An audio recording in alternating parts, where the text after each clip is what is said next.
आनंदी मालिकेच्या आजच्या भागामध्ये विद्याधरची नांगी पुन्हा एकदा युगंधर ठेचणार आहे, तर शिल्पाचे सत्य युगंधर समोर येणार आहे। इकडे आता आनंदी त्या जामिनाच्या पेपरावर सही केलेली असते म्हणून खूपच काळजीत असते, खूप टेन्शन घेत असते। खूप अंधार झालेला असतो तरी तिला तेच विचार येत असतात आणि ती मनातच विचार करत असते की त्या पेपरांवर सही केल्यापासून मन माझं खूप अस्वस्थ झालं आहे।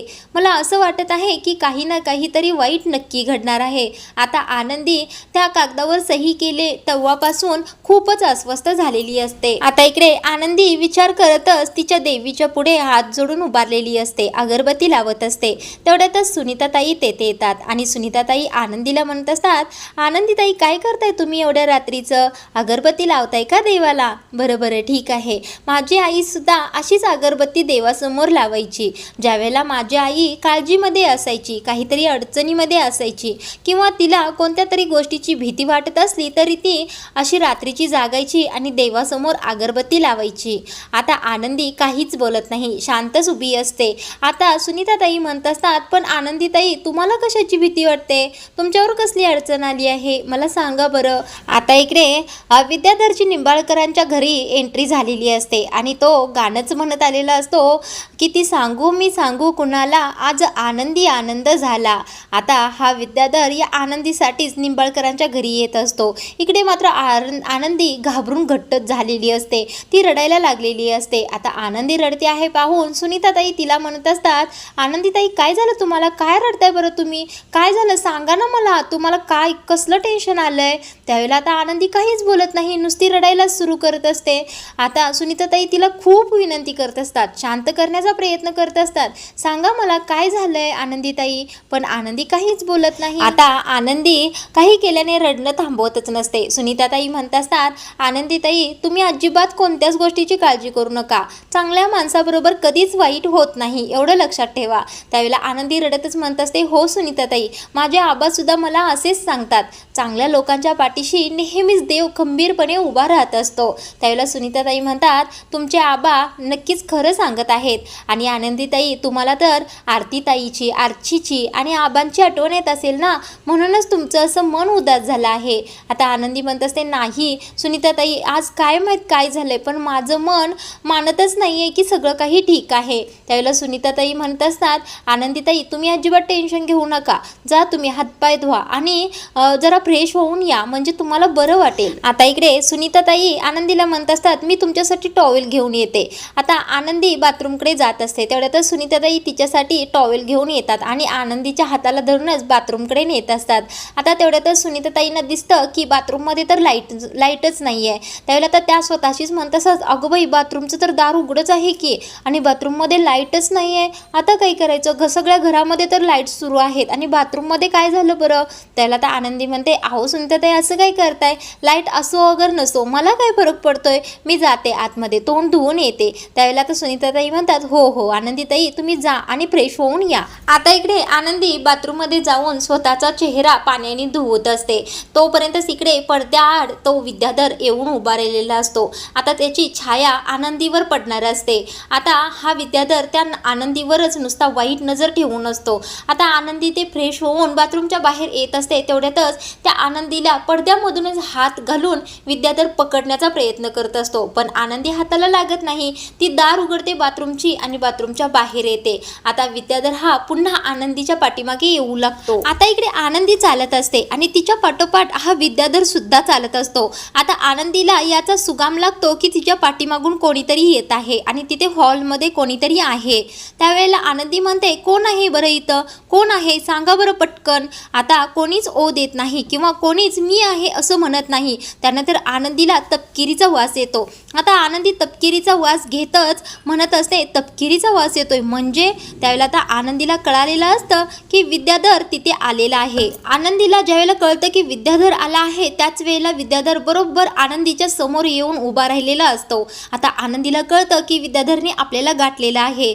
आता विद्याधर आनंदीचं तोंड दाबून धरतो, कारण आता आनंदी विद्याधर आहे समजल्यानंतर ओरडायला लागलेली असते। आता विद्याधरने तिचं तोंड कचकन दाबून धरलेलं असतं, तरी सुद्धा आनंदी त्याच्यापासून सुटका करण्यासाठी खूपच धडपड करत असते आणि आता विद्याधर काही केल्याने ऐकायलाच तयार नसतो. म्हटल्यानंतर आनंदी स्वतःची सुटका करून घेण्याचा प्रयत्न करत असते, पण विद्याधर म्हणत असतो, अजिबात ओरडू नकोस बघ, आपल्या दोघांमध्ये मला तिसरा अजिबात नको आहे, तुला सांगून ठेवतोय, अशी धमकी घालत असतो. तेवढ्यातच आता आनंदी आयडिया करते की विद्याधरच्या पायावर कचकन पाय देते. आता दिल्यानंतर विद्याधर पटकन आनंदीचं तोंड सोडतो आणि आई ग करून जोराने ओरडतो. आता आनंदी विद्याधर आला आहे म्हटल्यानंतर एवढी घाबरलेली असते की मालक साहेब वाचवा वाचवा असं करून सगळ्या हॉलमधून सैरावैरा धावायला लागते. आता धावता धावता तिच्या हातून तिथेच एका टेबलावर असलेला फ्लॉवर पॉट खाली पडतो आणि सगळ्या हॉलमधूनच आवाज व्हायला सुरू होतं. आता घरातील सगळेच लोक हॉलमध्ये धावतच येतात. आता आनंदी सैरवैर धावत असते, त्याच वेळेला युगंधर मालक साहेब आनंदीला येऊन घट्ट धरतात आणि तिला जवळ करतात. आता आनंदीला युगंधर मालक साहेब तिच्या डोक्यावर हात ठेवूनच खांद्यावर हात ठेवून आधार देत असतात. ते पाहून विद्याधर म्हणत असतो, अगं आनंदी काय करतेस तू, चुकीच्या मिठीत गेली आहेस, तुझ्यासाठी तर मी आहे आणि माझ्यासाठी तू आहेस. आता इथे युगंधर एकसारखा रागानेच या विद्याधरकडे पाहत असतो. म्हणजे आता युगंधरलाच प्रश्न पडलेला असतो की हा विद्याधर बाहेर आला तरी कसा. आता इकडे आनंदी मालक साहेबांपासून थोडीशी दूर अंतरावर जाऊन उभी राहते. आता हा विद्याधर टाळ्याच वाजवायला सुरू करतो. आता या विद्याधरचं बोलणं घरातील सगळेच ऐकत असतात. आता इथे शिल्पाताई, घरचे नोकर, ते धनश्री सुद्धा तेथे आलेली असते. आता या धनश्रीला विद्याधरला पाहून आनंदच झालेला असतो, पण ही धनश्री मान्यच करायला तयार नाही की तिचा नवरा खूपच चुकीचा वागत असतो. आता इथे हा विद्याधर युगंधरच्या समोर टाळ्या वाजवतच म्हणत असतो, वा वा दादा, काय छान वागणं चाललंय तुझं, मी तर काही नीच वाया गेलेला एक राक्षस माणूस आहे, पण तुझं काय, तू तर देव माणूस आहेस ना. आता इथे विद्याधर युगंधरला म्हणत असतो, मी तर सैतान माणूस आहे, पण तुझं काय, तू तर असा देव माणूस आहेस की, पण तू काय वागतोयस. आता तो म्हणत असतो, तू काय केलंस रे, तुझ्या निम्म्या वयाच्या मुलगीशी लग्न केलंस आणि तिला मिठीत घेतोयस, तू तर निंबाळकरांची सगळी इज्जतच काढलीस की, आणि आम्ही तर तुझं सगळं मोठे पण सांगत होतो की आमचा भाऊ तर काय बायको मेल्यापासून एका बाईकडे वाकून सुद्धा ढुमकून सुद्धा बघत नाही, आणि तू तर लग्नच केलंस की. आता हा विद्याधर वाटेल तसं युगंधरला बोलत असतो आणि घरच्यांना ते पटत नसतं, पण ही धनश्री मात्र विद्याधरच्याच बाजूने असते. आता विद्याधर म्हणत असतो, अरे तू तर एवढा सर्वश्रेष्ठ होतास की, मग काय अशा या सुंदर मुलीच्या मिठीत आल्यावर सगळं देव पण तुझं घळून केलं का, सगळ्या इज्जतीची मातीच केलीस बघ तू, तिला जवळ काय घेतोयस, तिला मिठ्या काय मारतोयस, निंबाळकराच्या घराचा उद्धारच केलायस बघ. आता विद्याधर वाटेल तसं युगंधरला बोलत असतो. म्हटल्यावर ह्या शिल्पाताई विद्याधरला ओरडतात आणि म्हणतात, विद्याधर तुझं तोंडावर युगंधरला वाटेल तसं बोलायचं नाही, तो तुझा मोठा भाऊ आहे. त्यानंतर आता युगंधर म्हणत असतो, हिचंच काय, पण गावातील सगळ्या स्त्रियांचं मी तुझ्यापासून रक्षण करणार आहे आणि ते करण्यासाठी मी तुझं जीव सुद्धा घ्यायला कमी करणार नाही. आता धनश्रीला मात्र हे पटत नसतं. आता शिल्पाताई म्हणत असतात, युगंधर तू तुझा रागावर, मी सांभाळते हिला, तू तुझ्या रूम मध्ये जा. आता धनश्री विद्याधर जवळ येते आणि त्याच्या हाताला हात लावतच म्हणत असते, तुम्ही घरी आलात का हो, तुम्हाला पाहून मला खूपच आनंद झाला, तुम्ही किती सुकले आहात, किती खराब झाला आहात तुम्ही. त्यावेळेला हा विद्याधर धनश्रीचा हात झटकतो आणि म्हणत असतो, तू माझ्या अंगाला हात लावायचा नाहीस, माझ्या अंगाला हात फक्त माझ्या आनंदीनेच लावायचा. आता विद्याधर पुन्हा आनंदीची कळ काढण्याचा प्रयत्न करत असतो. तेवढ्यातच आनंदी आणि विद्याधरच्या मध्ये जाऊन युगंधर उभा राहतो आणि म्हणतो, तिच्या केसाला जरी धक्का लावला तर तुला संपवायला मी कमी करणार नाही. त्यावेळेला तर धनश्री पटकन पुढे येते आणि युगंधरच्या तोंडाला लागते. ती म्हणत असते, भाऊजी का बरं सारखं तुम्ही माझ्या यांच्याबद्दल असं अभद्र बोलता, तुम्ही काय माझं कुंकू पुसणार आहात का. त्यावेळेला युगंधर धनश्रीला म्हणत असतो, आता युगंधर म्हणत असतो, तुझ्या नवऱ्याने कामच असं केलं आहे आणि त्याला त्याची शिक्षा मिळणार. आता धनश्री असं म्हटल्यानंतर विद्याधर लगेच म्हणतो, हा बघ की कसं बोलतोय, हा माझा भाऊच आहे ना, हा तर तू तर देव माणूस आहेस ना, मी तर काही चालता बोलता सैतानच आहे की, आणि मी सैतानासारखा वागतच राहणार. आता विद्याधरचं हे बोलणं ऐकून युगंधर म्हणत असतो, तुझी जागा त्या तुरुंगामध्ये आहे, काळ कोठडीमध्ये आहे, तू माझ्या घरी काय करत आहेस पहिल्यांदा बोल, तू तिथून बाहेर कसा आलास बरं. आता युगंधर विद्याधरवर एवढा चिडलेला असतो की विद्याधरच्या हाताला धरून उभा करतो आणि खाड करून कानाखाली हाणतो आणि म्हणत असतो, आईला वचन दिलंय म्हणूनच तू आज जिवंत आहेस, नाहीतर तुला मी कधीच संपवलं असतं, असं म्हणून पुन्हा एकदा विद्याधरच्या कानाखाली हाणतो. आता इकडे आनंदी मात्र खूपच घाबरलेली असते. शिल्पाताई काहीच बोलत नसतात. आता युगंधर म्हणत असतो, पण तू तुरुंगातून सुटलास कसा बरं, तुला कुणी सोडलं?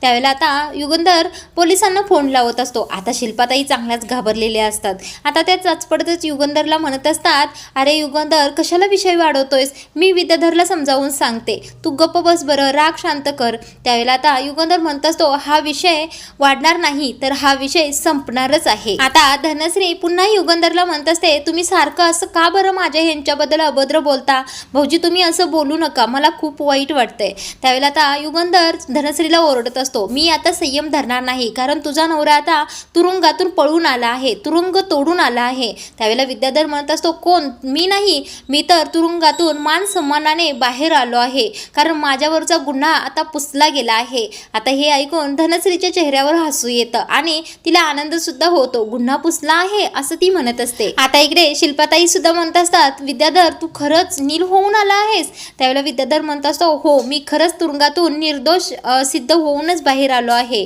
त्यावेळेला आता युगंधर म्हणत असतो, हे शक्यच नाही, हे कसं काय होईल, हे होणारच नाही. आता इथे युगंधर पुन्हा पोलिसांना फोन लावत असतो. तेवढ्यातच विद्याधर म्हणत असतो, अरे दादा गप्प बस, आता कशाला पोलिसांना त्रास देतोय उगाच, आणि तुझ्या अटींमध्ये काय लिहिलं होतं बरं, जोपर्यंत आनंदी स्वतःहून सांगत नाही की विद्याधर निर्दोष आहे तोपर्यंत मी बाहेर सुटणार नाही, आणि आता आनंदीनेच सांगितलं आहे की मला सोडण्यासाठी. आता हा विद्याधर चांगला खुश होऊनच युगंधरला सांगत असतो की मला तुरुंगातून सोडवणारी दुसरी तिसरी कोणी नसून ती तुझी बायको आनंदीच आहे. आता हे ऐकून घरच्या सगळ्यांनाच धक्का बसतो. आनंदीलाही धक्का बसतो, ती तर खूपच घाबरलेली असते. आता युगंधरला काही ही गोष्ट पटत नसते. आता शिल्पाताई म्हणत असतात, अरे विद्याधर काय बोलतोयस, जी मुलगी आता तू कळ काढल्यावर वाचवा वाचवा म्हणून ओरडत होती त्या मुलगीने तुला सोडवलं आहे? त्यावेळेला विद्याधर म्हणतो, हो ताई, खरंच तिनेच मला सोडवलं आहे, आणि तिने सोडवलं, सही दिली, म्हणून तरी मी तुरुंगातून या हवेलीमध्ये आलो आहे. आता इकडे आनंदीला खूपच मोठा प्रश्न पडलेला असतो की मी कधी याला सोडवलं बरं?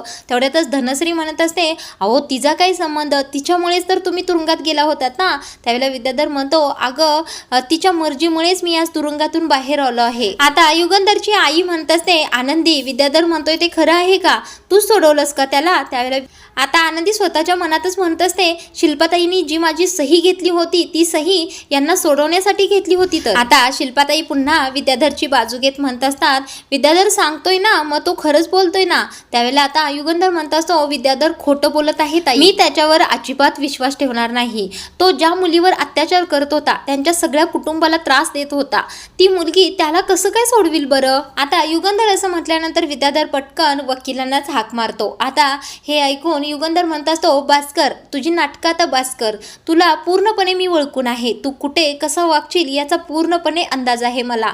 तू आता खोटा वकील उभा करायला कमी करणार नाही. आता विद्याधर म्हणत असतो, ज्या मुलीसाठी तू एवढा धडपडत आहेस तिला न्याय मिळवून देण्यासाठी, त्या मुलीनेच आज तुझ्या अहंकाराचा निलाव केला आहे, म्हणजे तिनेच माझ्या जामिनाच्या कागदपत्रावर सही दिली आहे. आता तेवढ्यातच वकील तिथे येतात. आता युगंधर म्हणत असतो, त्या कागदावर काय लिहिलं आहे मला वाचून दाखवा बरं. त्यावेळेला वकील साहेब सगळं वाचून दाखवायला सुरू करतात. त्या कागदामध्ये असं लिहिलं असतं की विद्याधर सर पूर्णपणे निर्दोष आहेत, त्यांनी माझ्याबरोबर असं कोणतंही कृत्य केलेलं नाही, त्यामुळे त्यांना लवकरात लवकर सुटका करावी. आता त्यामध्ये असं सुद्धा लिहिलेलं असतं की मी आनंदी युगंधर निंबाळकर स्वतःहून त्यांना सोडवण्याची परवानगी देत आहे आणि माझी तक्रार सुद्धा मागे घेत आहे. आता हे ऐकून आनंदीला खूपच त्रास होत असतो आणि युगंधर ते ऐकतच उभारलेला असतो, आणि अशा प्रकारे विद्याधर निंबाळकर यांची सुटका करण्यात यावी. त्यावेळेला आता विद्याधर पुन्हा उभा राहतो आणि ऑर्डर ऑर्डर म्हणतच स्वतःच म्हणत असतो की विद्याधर निंबाळकर यांची आता अखेर सुटका झालेली आहे. आता विद्याधर युगंधरला हुसकावण्याचा प्रयत्न करत असतो, म्हणत असतो, आता काय झालं, आता काहीतरी बोल की, आता तुझा हा सिंहासारखा मुखवटा या पोरीने तर एका दमातच उतरवला की, आता काय करणार, बोल की, शांत का उभा आहेस तू? आता याच परिस्थितीचा फायदा घेत शिल्पाताई लगेच युगंधर समोर येतात आणि म्हणत असतात, हे काय चाललंय युगंधर घरामध्ये, ज्या मुलगीसाठी तू घरातील सगळ्यांच्या विरोधात गेला त्याच मुलीने आज तुझी फसवणूक केली, तुझ्या पाठीमध्ये खंजीर खुपसला आहे. आता एवढं विद्याधरने सांगून, वकिलांनी सांगून सुद्धा युगंधरचा त्यावर विश्वासच बसत नसतो. युगंधर म्हणत असतो, तो नाही, मला अजिबात यावर विश्वास नाही असा मजकूर तू पैसे देऊन सुद्धा लिहून घेऊ शकतोस. कुठे आनंदीची सही कुठे, दाखवा बरं मला. त्यावेळेला वकील आता पटकन आनंदीची सही दाखवतात. आता आनंदीची सही बघून मात्र युगंधरला चांगलाच धक्का बसलेला असतो, कारण शिल्पाने तर आता आनंदीला फसवून तिची सही घेतलेली असते. आता आजचा भाग इथेच थांबवला आहे. पुढील भागामध्ये युगंधर या विद्याधरचं नरडं आवळतच, गळा आवळतच म्हणत असतो, तू तर आज या घरामध्ये पाऊल टाकला आहेस, पण पुन्हा त्या मुलीच्या भाबडेपणाचा फायदा घेऊन तिला त्रास देण्याचा प्रयत्न केलास तर तिच्या पाठीशी खंबीरपणे हा युगंधर उभा असणार आहे, एवढं लक्षात ठेव. आता युगंधर आनंदीला विचारत असतो की आनंदी, तू या कागदांवर सही केलीस का? त्यावेळेला आता आनंदी हो म्हणते, पण ती स्वतः युगंधरला सांगते की मी कोणत्या डॉक्युमेंटवर सही करत आहे ते मला माहीत नव्हतं आणि ते न माहीत होताच मी सही केली आहे. त्यावेळेला आता युगंधरला सगळा काही प्रकार माहीत होणार आहे. पुढील भागामध्ये आपल्याला आनंदी मालिकेमध्ये जबरदस्त ट्विस्ट पाहायला मिळणार आहे. आनंदी मालिकेचे रिव्ह्यू नियमित ऐकण्यासाठी चॅनलला सबस्क्राईब करून ठेवा.